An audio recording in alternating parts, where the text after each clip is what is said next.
When the famous Trojan wanderer narrated his escapes and adventures to Queen Dido, Her Majesty, as we read, took the very greatest interest in the fascinating storyteller who told his perils so eloquently.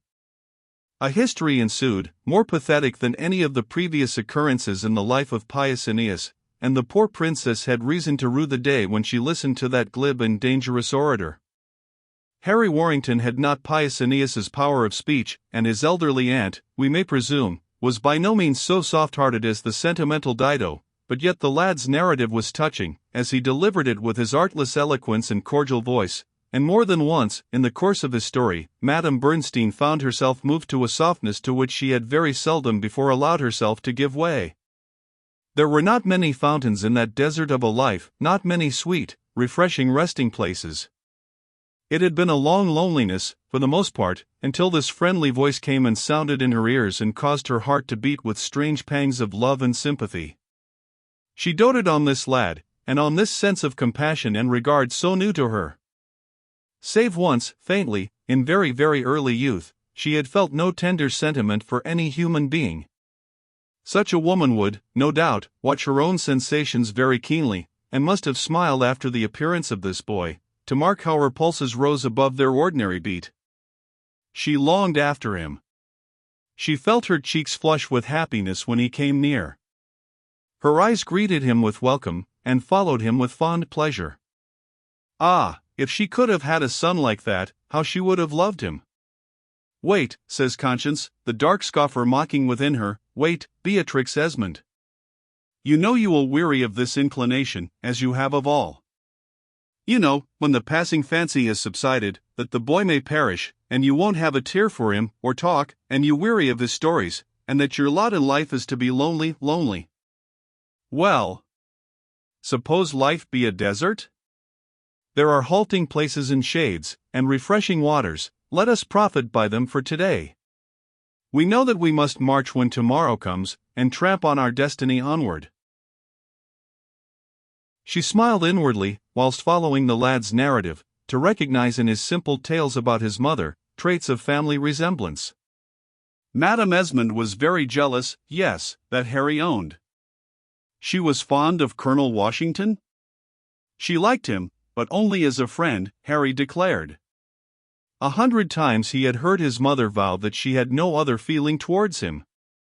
He was ashamed to have to own that he himself had been once absurdly jealous of the colonel. Well, you will see that my half-sister will never forgive him, said Madame Beatrix. And you need not be surprised, sir, at women taking a fancy to men younger than themselves, for don't I dote upon you, and don't all these Castlewood people crebant with jealousy? However great might be their jealousy of Madame de Bernstein's new favorite, the family of Castlewood allowed no feeling of ill will to appear in their language or behavior to their young guest and kinsman. After a couple of days' stay in the ancestral house, Mr. Harry Warrington had become Cousin Harry with young and middle-aged. Especially in Madame Bernstein's presence, the Countess of Castlewood was most gracious to her kinsman, and she took many amiable private opportunities of informing the Baroness how charming the young Huron was, of vaunting the elegance of his manners and appearance, and wondering how, in his distant province, the child should ever have learned to be so polite. These notes of admiration or interrogation, the Baroness took with equal complacency, speaking parenthetically, and, for his own part, the present chronicler cannot help putting in a little respectful remark here, and signifying his admiration of the conduct of ladies towards one another, and of the things which they say, which they forbear to say, and which they say behind each other's backs. With what smiles and curtsies they stab each other. With what compliments they hate each other. With what determination of long-suffering they won't be offended. With what innocent dexterity they can drop the drop of poison into the cup of conversation, hand round the goblet, smiling, to the whole family to drink, and make the dear, domestic circle miserable. I burst out of my parenthesis. I fancy my Baroness and Countess smiling at each other 100 years ago, and giving each other the hand or the cheek, and calling each other, my dear creature, my dear Countess, my dear Baroness, my dear sister, even when they were most ready to fight. You wonder, my dear Maria, that the boy should be so polite, cries Madame de Bernstein. His mother was bred up by two very perfect gentlefolks. Colonel Esmond had a certain grave courteousness, and a grand manner, which I do not see among the gentlemen nowadays. My dear, we all of us praise our own time.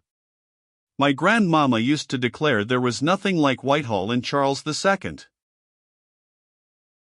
My mother saw King James II's court for a short while, and though not a court-educated person, as you know, her father was a country clergyman, yet was exquisitely well-bred.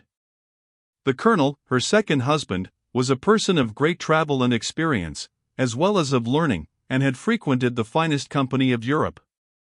They could not go into their retreat and leave their good manners behind them, and our boy has had them as his natural inheritance. Nay, excuse me, my dear, for thinking you too partial about your mother. She could not have been that perfection which your filial fondness imagines. She left off liking her daughter, my dear creature, you have owned that she did, and I cannot fancy a complete woman who has a cold heart. No, no, my dear sister-in-law. Manners are very requisite, no doubt, and, for a country parson's daughter, your mamma was very well. I have seen many of the cloth who are very well. Mr. Sampson, our chaplain, is very well. Dr. Young is very well. Mr. Dodd is very well, but they have not the true air, as how should they? I protest, I beg pardon. I forgot my Lord Bishop, your ladyship's first choice. But, as I said before, to be a complete woman, one must have, what you have, what I may say and bless heaven for, I think I have a good heart. Without the affections, all the world is vanity, my love. I protest I only live, exist, eat, drink, rest, for my sweet, sweet children, for my wicked Willie, for my self-willed Fanny, dear naughty loves. She rapturously kisses a bracelet on each arm which contains the miniature representations of those two young persons. Yes, Meanie. Yes, Fanchon. You know I do, you dear, dear little things. And if they were to die, or you were to die, your poor mistress would die too. Meanie and Fanchon, two quivering Italian greyhounds, jump into their lady's arms, and kiss her hands, but respect her cheeks, which are covered with rouge. No, my dear. For nothing do I bless heaven so much, though it puts me to excruciating torture very often, as for having endowed me with sensibility and a feeling heart. You are full of feeling, dear Anna, says the Baroness. You are celebrated for your sensibility. You must give a little of it to our American nephew, cousin. I scarce know his relationship. Nay, I am here but as a guest in Castlewood now. The house is my Lord Castlewood's, not mine, or his lordship's whenever he shall choose to claim it. What can I do for the young Virginian that has not been done? He is charming. Are we even jealous of him for being so, my dear? And though we see what a fancy the Baroness de Bernstein has taken for him, do your ladyship's nephews and nieces, your real nephews and nieces, cry out? My poor children might be mortified, for indeed, in a few hours, the charming young man has made as much way as my poor things have been able to do in all their lives, but are they angry? Willie hath taken him out to ride. This morning, was not Maria playing the harpsichord whilst my Fanny taught him the minuet? 'Twas a charming young group, I assure you, and it brought tears into my eyes to look at the young creatures. Poor lad! We are as fond of him as you are, dear Baroness. Now, Madame de Bernstein had happened, through her own ears or her maid's, to overhear what really took place in consequence of this harmless little scene. Lady Castlewood had come into the room where the young people were thus engaged in amusing and instructing themselves, accompanied by her son William, who arrived in his boots from the kennel. Bravi, bravi. Oh, charming, said the Countess, clapping her hands, nodding with one of her best smiles to Harry Warrington, and darting a look at his partner, which my Lady Fanny perfectly understood, and so, perhaps, did my Lady Maria at her harpsichord, for she played with redoubled energy, and nodded her waving curls over the chords. Infernal young Choctaw! Is he teaching Fanny the war dance? And is Fan going to try her tricks upon him now? Asked Mr. William, whose temper was not of the best. And that was what Lady Castlewood's look said to Fanny. "Are you going to try your tricks upon him now?" She made Harry a very low curtsy, and he blushed, and they both stopped dancing, somewhat disconcerted. Lady Maria rose from the harpsichord and walked away. "Nay, go on dancing, young people. Don't let me spoil sport, and let me play for you," said the Countess, and she sate down to the instrument and played. "I don't know how to dance," says Harry, hanging his head down, with a blush that the Countess's finest carmine could not equal. "And Fanny was teaching you? Go on teaching him, dearest Fanny." "Go on, do," says William, with a sidelong growl. I had rather not show off my awkwardness in company," adds Harry, recovering himself. "When I know how to dance a minuet, be sure I will ask my cousin to walk one with me." "That will be very soon, dear Cousin Warrington, I am certain," remarks the Countess, with her most gracious air. "What game is she hunting now?" thinks Mr. William to himself, who cannot penetrate his mother's ways, and that lady, fondly calling her daughter to her elbow, leaves the room.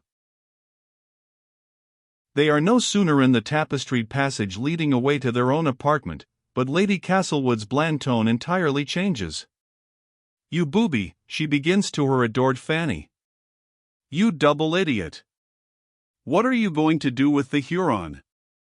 You don't want to marry a creature like that, and be a squaw in a wigwam?" "Don't, Mamma," gasps Lady Fanny. Mamma was pinching her ladyship's arm black and blue. "I am sure our cousin is very well," Fanny whimpers, "and you said so yourself." "Very well. Yes, an heir to a swamp, a negro, a log cabin, and a barrel of tobacco. My Lady Frances Esmond, do you remember what your ladyship's rank is, and what your name is, and who is your ladyship's mother, when, at 3 days' acquaintance, you commence dancing a pretty dance, indeed, with this brat out of Virginia?" "Mr. Warrington is our cousin," pleads Lady Fanny. "A creature come from nobody knows where is not your cousin." "How do we know he is your cousin?" "He may be a valet who has taken his master's portmanteau, and run away in his postchaise." "But Madame de Bernstein says he is our cousin," interposes Fanny, "and he is the image of the Esmonds." "Madame de Bernstein has her likes and dislikes, takes up people and forgets people, and she chooses to profess a mighty fancy for this young man." "Because she likes him today, is that any reason why she should like him tomorrow?"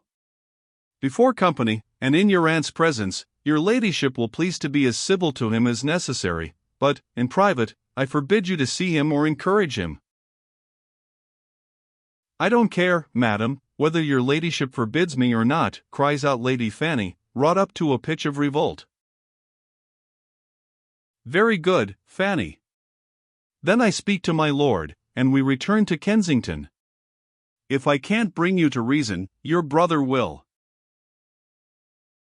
At this juncture the conversation between mother and daughter stopped, or Madame de Bernstein's informer had no further means of hearing or reporting it. It was only in after days that she told Harry Warrington a part of what she knew. At present he but saw that his kinsfolks received him not unkindly. Lady Castlewood was perfectly civil to him, the young ladies pleasant and pleased. My Lord Castlewood, a man of cold and haughty demeanor, was not more reserved towards Harry than to any of the rest of the family. Mr. William was ready to drink with him, to ride with him, to go to races with him, and to play cards with him. When he proposed to go away, they one and all pressed him to stay. Madame de Bernstein did not tell him how it arose that he was the object of such eager hospitality. He did not know what schemes he was serving or disarranging, whose or what anger he was creating. He fancied he was welcome because those around him were his kinsmen, and never thought that those could be his enemies out of whose cup he was drinking, and whose hand he was pressing every night and morning.